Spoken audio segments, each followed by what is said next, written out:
"What the hell is this?" Everett Vance muttered, flipping through yet another customer complaint printed out and handed to him by his assistant. It wasn't one complaint. It was 23, in a span of 2 weeks. Everett leaned back in the leather chair of his office, staring at the framed photos along the wall. Him, 23 years ago, standing in front of a single metal shop with a rented forklift and a dream. Now, 19 fully operating distribution warehouses across the Midwest. Hundreds of workers, thousands of pallets shipped daily, but something was wrong. The complaints weren't about shipping speeds or prices. They were about how people were being treated, especially at Warehouse 11 in Dayton. Some customers said they saw workers being yelled at on the floor. One complaint even mentioned an elderly employee nearly collapsing while trying to move a load twice his size. Management was unavailable or dismissive when asked. Everett didn't trust second-hand reports anymore. He'd made that mistake once at Warehouse 4.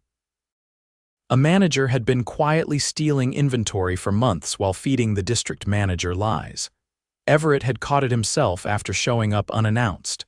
The guy was gone within the hour. Now he was getting the same itch. "I'm going to Dayton," Everett said, standing quickly. His assistant blinked. "Are you going to meet with the manager?" "Nope," he said. "I'm going in as a sweeper. I want to see what's happening when no one's pretending." He shaved his beard, dyed his hair a dull brown, threw on a faded hoodie, and bought a pair of prescription safety glasses. Warehouse 11 had a new cleaning temp starting Monday, someone from a third-party agency. Everett made sure he was that someone. He'd never met anyone at that location in person. Smart hiring practices and layers of management made it possible for him to stay behind the scenes. Most folks thought Mr. Vance was just a name on the paycheck. Perfect. Monday morning, 6:12 a.m. Everett stepped inside Warehouse 11. The place smelled like dust and cold metal. The lights buzzed overhead. Forklifts beeped in the distance. He clutched his mop and trash cart, blending in with the half-asleep early shift workers clocking in. A clipboard slapped against the back of his cart. "You're the new cleaner," a voice barked behind him. Everett turned. The man was in his late 40s, shaved head, thick build with a permanent scowl. His name tag said Ron. "Yeah," Everett said, keeping his voice low, "from Cedar Temps. You stay out of the way, don't talk to the team, and clean by the break area last. Got it?" Everett just nodded. He pushed the cart toward the loading dock, watching the workers. Most were older 50s, maybe even 60s. He saw one man with a knee brace lifting a stack of boxed coils that clearly needed 2 people. Another woman, short and hunched, was hauling bundles of shrink wrap up to the mezzanine. No help, no forklifts offered. Then Ron's voice cut through the warehouse like a blade. "Move it, Thomas. I said stack that second row before 7. You want me to do it for you again, old man?" A slim black man, maybe in his 70s, wiped sweat from his forehead and kept moving.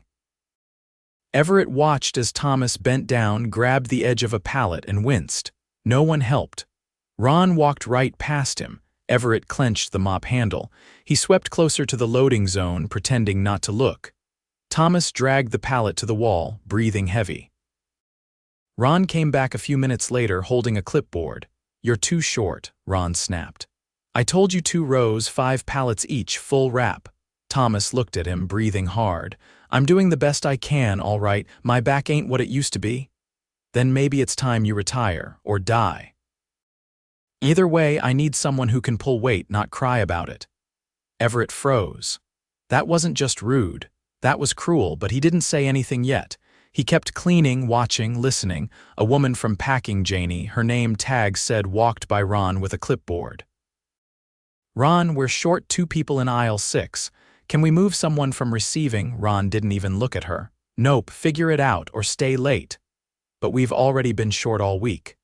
"Then you should learn to work faster." Janie walked off, not angry, just defeated.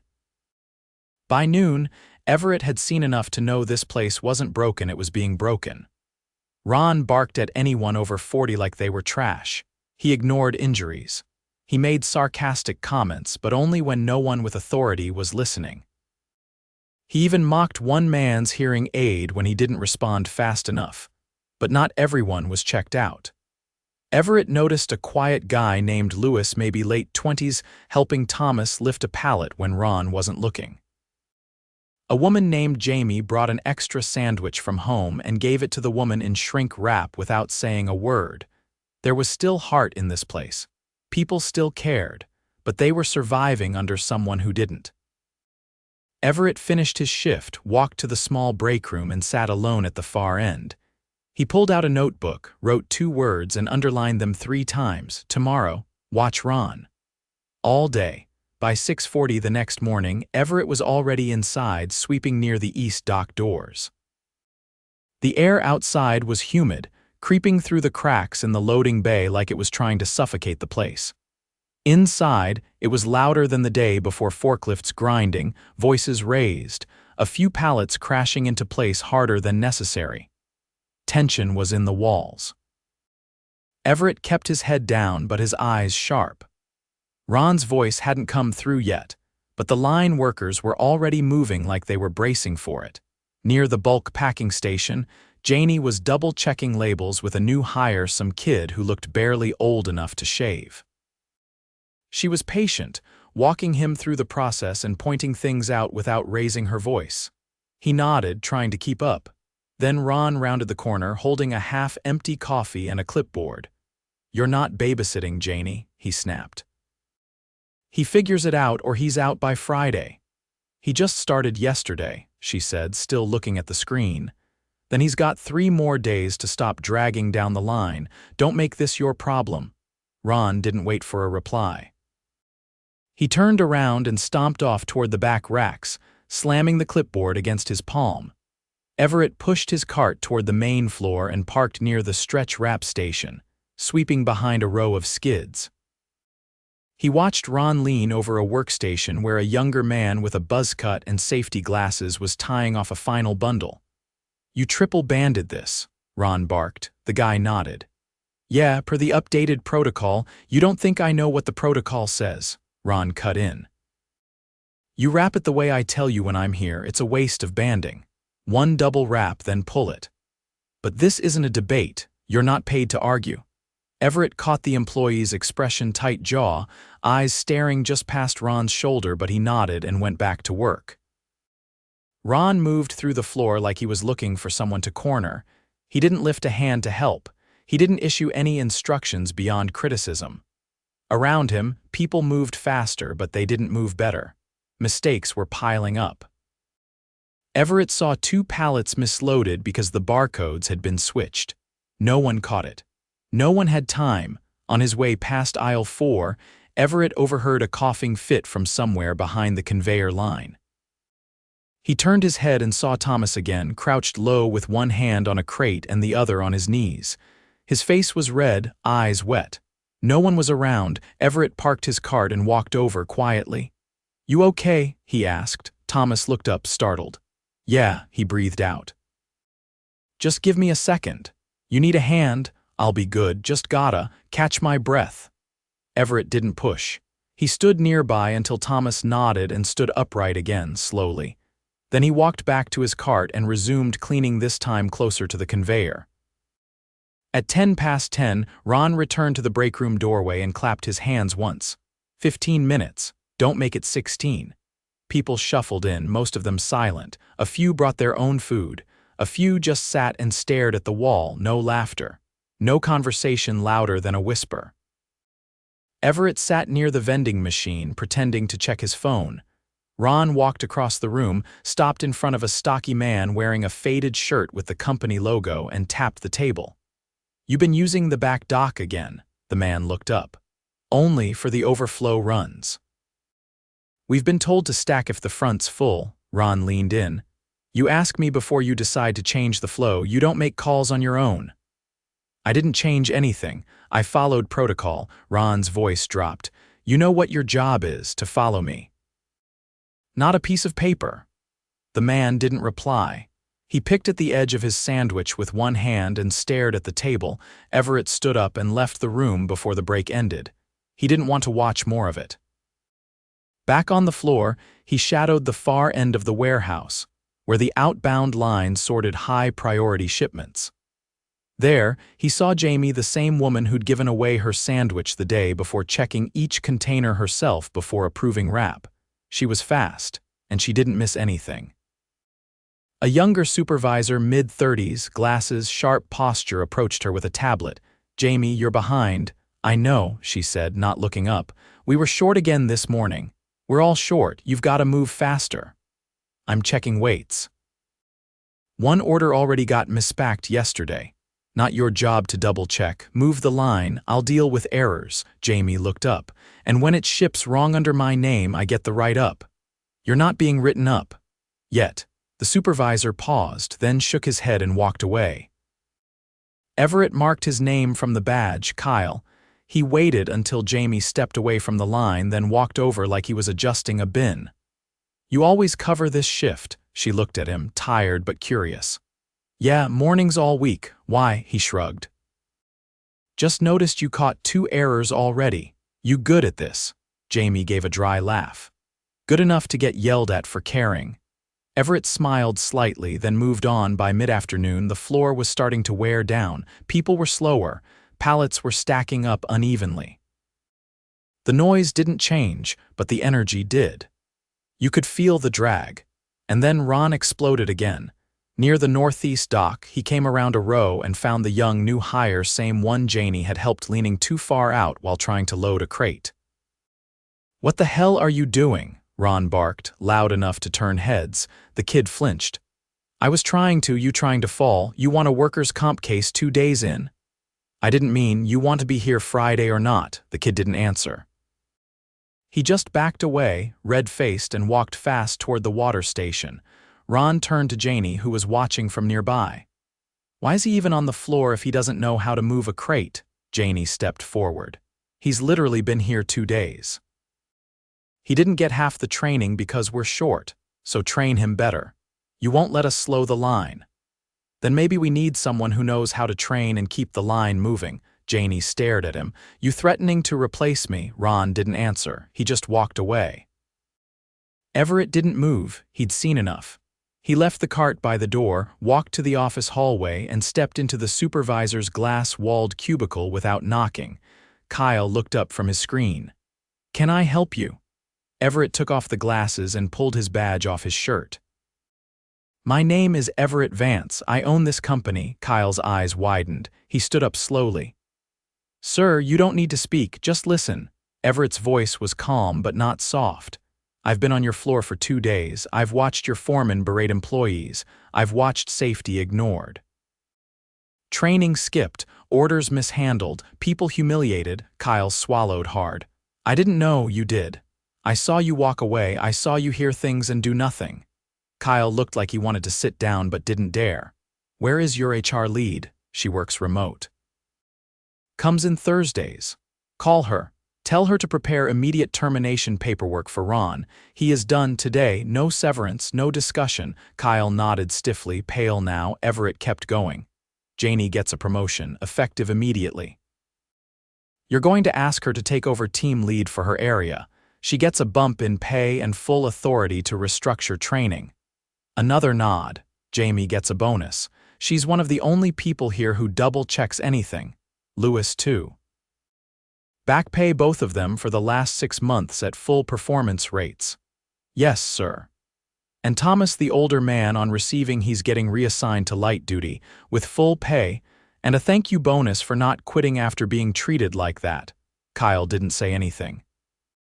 "Now," Everett said, stepping back, "you're going to walk out there and you're going to fire Ron in front of me, in front of the team." Kyle hesitated. "Or I'll find someone who will."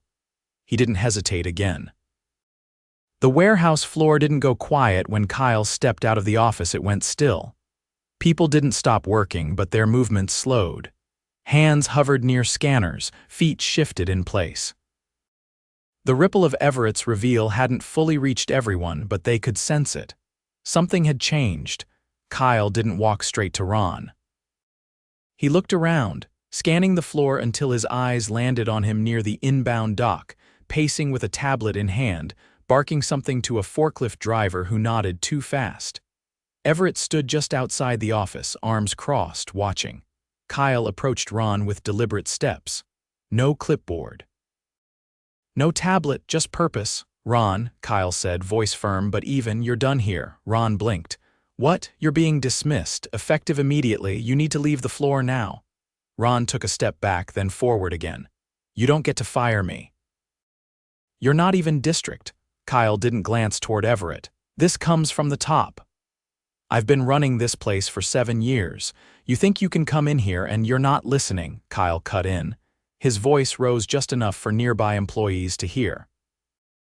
We're not debating your record. We're terminating it. Ron's eyes flicked around. A few workers had stopped moving now, openly watching from behind crates and racks. You're making a mistake, Ron said, louder. You lose me, this place falls apart. No, said Everett, stepping forward. It's already falling apart because of you. Ron turned, and his face shifted as he locked eyes with the man he thought was just a floor sweeper. You, Everett didn't flinch. Your treatment of these people ends today. Ron's mouth opened, but no words came out. He looked around one last time, saw no rescuer in sight, then tossed the tablet hard onto the nearby pallet jack and stormed toward the exit. No one followed. No one said a word. When the door slammed shut behind him, a slow exhale passed over the floor like a pressure valve finally released. Work resumed, but quieter now. Focused, Kyle turned back to Everett. What now? Now we rebuild, Everett replied, already walking. He didn't head to the office. He moved toward the packing zone where Janie was standing by the line with her arms crossed, lips pressed tight. She didn't look surprised to see him. I need to borrow you, he said. She followed without a word. They stopped near the east stairwell where it was quieter. I'm asking, not ordering, Everett said. Will you take the floor lead role? Janie hesitated. Depends. On what? You going to be here longer than a day, or do I just clean up your mess and hand it back to someone like Ron next week? Everett didn't smile. I'm not leaving until this place works the way it should have all along. She looked at him for a long beat. Then I'll do it. But I need 3 people reassigned immediately. Jamie, Lewis, and Diane from receiving. I've worked with all of them. They've been holding this place together in silence. Done. I want final say on training schedules and shift rotations. You'll have it. And if I get pushback from upstairs, you send them to me. Janie nodded once. All right. Then you've got yourself a floor lead. Everett didn't waste a second. Grab Jamie and Lewis. Meet me in the team room in 15. He headed toward the break room. This time, he didn't stop at the vending machine. Inside, Thomas was sitting alone at the far table, slowly folding a paper towel around a half-finished sandwich. Everett pulled out the chair across from him and sat down. Thomas. The older man looked up, eyebrows tight with caution. You're being moved to light duty starting tomorrow. Inventory auditing and logistics logs, no lifting, no stairs, no exceptions, Thomas blinked. Why? Because you've earned it, and because you've been forced to carry more than your share for too long. Thomas hesitated. Is this a setup? No. It's long overdue correction. The man looked down at his sandwich. I thought maybe I was just getting too old for this. You're not. You've just been managed by the wrong kind of people. Everett stood. Someone from HR will meet you this afternoon to go over the change, full pay. Full hours. Thomas didn't say anything, but as Everett walked out, he caught the man quietly wiping his eyes with the paper towel. 15 minutes later, Jamie and Lewis walked into the team room with Janie. They looked uncertain but curious. Everett stood by the whiteboard, a stack of printed shift data in front of him. I'm not here to give a speech, he said. I'm here to ask for your help. Lewis leaned on the back of a chair. You're the owner, right? That's right. Jamie folded her arms. So why start on the floor? Because I stopped trusting reports. I needed to see what my company had become. Janie nodded. He saw it.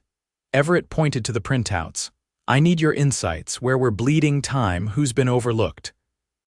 What corners are being cut and why? Lewis stepped forward. Packing's been doubling orders to meet quotas. Half the team's skipping barcode checks just to keep up. Jamie added. Shipping's been missing weight verifications. We don't have backup when people call off, so we rush everything. Janie circled around to the table. And training's barely functional. We're onboarding people in under 2 hours and throwing them into live production. Everett nodded. Then we stop. Starting tomorrow, we pause all non-critical outbound. We run skeleton shipments only. Everyone else rotates through proper retraining. Paid. Jamie looked at him. You're serious? Completely. Lewis shook his head. You're going to catch heat for that, from regional. From finance.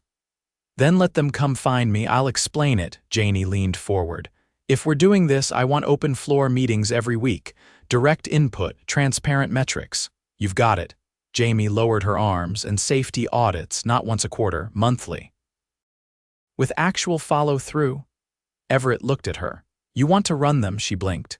Me, you noticed more in 2 days than most managers catch in a month. That's leadership. Jamie slowly nodded. All right, I'll do it, but I want to train someone else too. No more single-point pressure. Smart, Everett said, making a note. We'll set it up. Lewis crossed his arms. You gonna be back after this, or is today your goodbye tour? Everett looked at all three of them. I'll be here every Friday, in person, no call-ins. No filters? Janie gave a short nod. Then we'll make this work. As they left the room, Everett stayed behind a moment longer. The warehouse sounded different now, still loud, still busy, but the edge was gone. People were working, not bracing. He walked back toward the floor, past the racks, toward the north end where a temporary workstation had been abandoned. He pulled a chair up to it, opened his notebook, and began drafting a new set of principles for every warehouse in the region. They weren't rules. They were promises. And this time, he'd be the one making sure they were kept. The following Monday, Warehouse 11 looked and felt different, but not because of any overnight transformation. The air was still thick with the scent of cardboard and diesel, the forklift still groaned through the aisles, and the early morning shift still began with weary eyes and quiet clock-ins. But something fundamental had shifted. People knew they were being seen. Janie stood at the front of the floor with a small whiteboard propped on a packing table. She held a dry erase marker in one hand and a stack of task sheets in the other. All right, she said, glancing at the group gathered in front of her, we're going to start with a breakdown of the new rotation.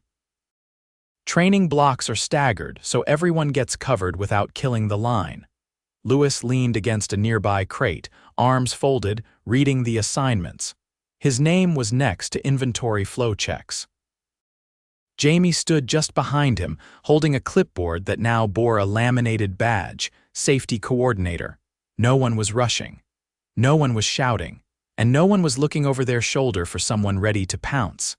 Everett watched from the second-floor window that overlooked the floor, arms folded.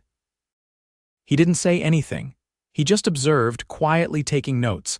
A knock at the door behind him drew his attention. Kyle stepped in, holding a folder. He looked less stiff than before, still serious but without the nervous edge. HR finalized the reassignments, he said. All approved. Documentation's clean. Everett nodded once. Good, what about the review reports? Kyle opened the folder. We did a full audit of Ron's records. Found 17 separate complaints against him over the past 2 years. None escalated. Everett glanced at him. And the people who handled those complaints? 2 of them no longer work for us. 1 still does. She's at Warehouse 6 now. I've already flagged it for HR leadership. Follow through, Everett said. Don't let it sit. I won't, Kyle said. I've also started drafting the peer feedback system you asked for. Keep it anonymous. And incentivize engagement. No one's going to speak honestly if they think it'll end up on their evaluation. Kyle nodded. Understood. He hesitated, then added, I wasn't sure what you were looking for when you showed up here. I thought maybe it was a formality, but you stayed longer than anyone expected. I didn't come to make a point, Everett said. I came to fix what I let break. Kyle didn't say anything to that. He just gave a short nod and left the room. Downstairs, the training sessions had begun. Jamie stood in front of a group of 4 employees near the loading dock, walking them through the new hazard protocols. She didn't speak like someone trying to impress. She spoke like someone who had lived through the consequences of what happened when no one listened. Lewis ran a live demonstration on how to document discrepancies between scanned and physical inventory. He walked slowly, explaining each step, letting people catch up. No one interrupted him. No one rushed. In packing, Janie moved methodically, writing down bottlenecks she noticed and pulling two people aside to ask what slowed them down. Not to blame, to understand. By early afternoon, the floor was running slower than usual.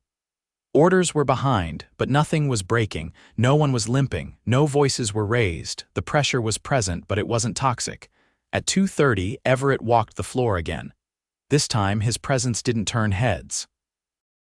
He wasn't a mystery anymore. People met his eyes. Some nodded. One man from the stretch wrap zone gave him a brief wave. He stopped by the main loading zone, where Thomas now sat at a tall desk near the dock door, reviewing printouts with a magnifier and a pencil. His hands were steady. His posture more upright than it had been. "You adjusting all right?" Everett asked. Thomas looked up.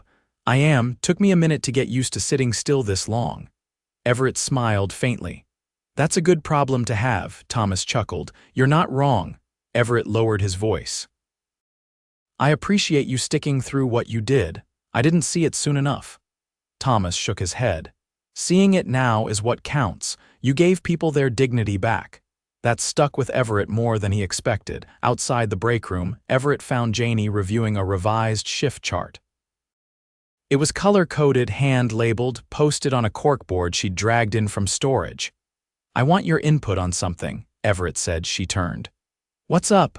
"I'm creating a regional audit team, one from each warehouse. Rotating monthly reviews, staff-led." "No corporate interference." Janie raised an eyebrow. "You mean actual oversight from people who have worked the floor, not just reported on it?" She considered it. "You'll get pushback. Some managers will hate that. Then they'll have to adjust. Or we'll find ones who can." She tapped the corner of the chart. "You want me to be the rep from here?" "Yes, but not just for this building. I want you to help design the whole system." Janie didn't answer right away. Then she said, "I'll do it, but I want Lewis on the first rotation too.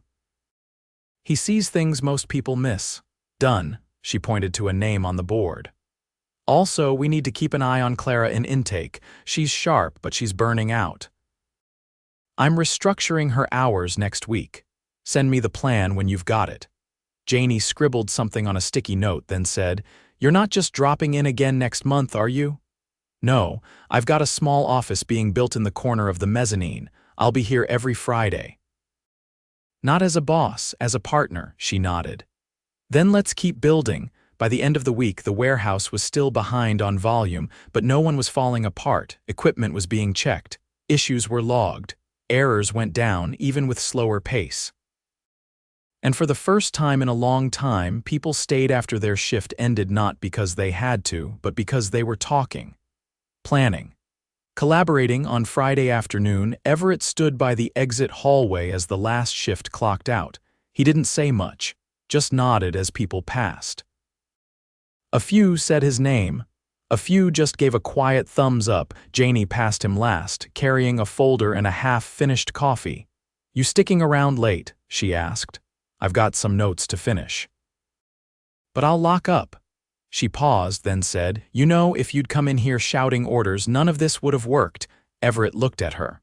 "I didn't come here to shout, I came to listen." She nodded once, then pushed through the door and disappeared into the cooling dusk outside. Everett turned back toward the floor. The lights were dimming. Forklifts were docked. The place was quiet now, but not empty. Not hollow. He walked slowly to the back office, sat down at the small desk, and began a new page in his notebook. At the top, he wrote, "Leadership isn't about control. It's about presence." Then he underlined it twice.